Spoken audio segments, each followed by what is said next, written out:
my god, get out of my room! I hate you, so unfair! Does this seem familiar?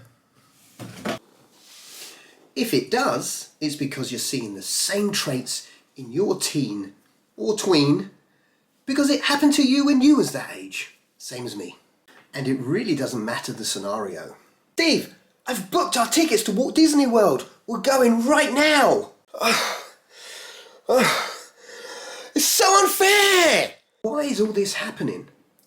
You see, as a child reaches around 10, 11, their brain changes from a child's brain, an adolescent, and starts to transform into an adult brain.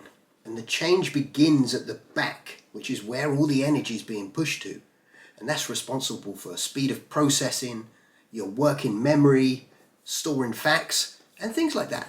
Which means the energy is being drawn back from this part, which is your prefrontal cortex.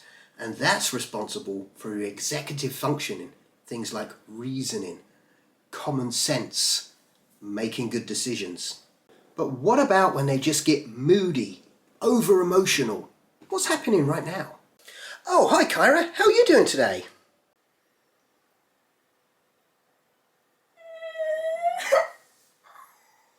So what's really happening to make them so emotional over the smallest or slightest thing? You see, their body is flooded with a chemical or hormone called cortisol. Now this is a stress hormone and it causes anxiety in the nervous system. Yeah, Steve, but why? Well, the first point is one day you'll look at them and they'll be this high. You'll wake up the next day and they'll be this high. And they'll have grown overnight.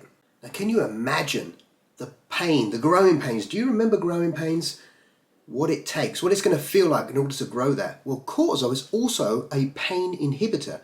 So your body releases cortisol to relieve the pain of growing pains, which is also why they sleep a lot. A lot of people call this lazy. But in order to grow, you need to sleep. And the second point, which we've already touched on, is the prefrontal cortex is not getting as much energy as it needs.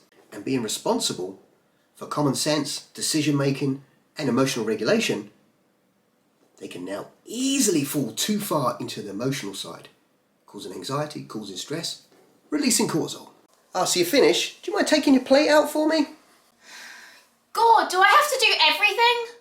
But what can we do about this? Well, the first step is education, which you've just done by watching this video.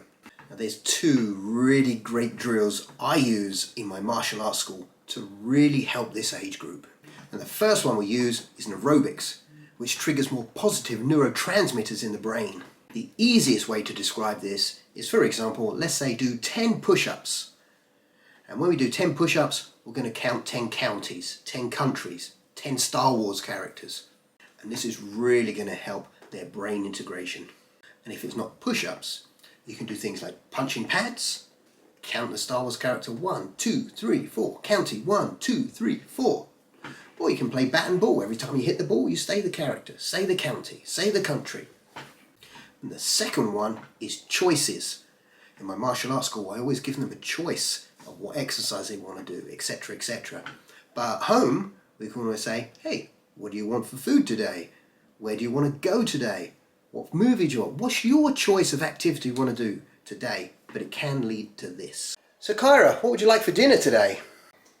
Food. And after all that information, if you're still struggling, then check the description below to see my course on how you can use all of these methods at home in greater detail. And if you got great information from this video, don't forget to like and subscribe below.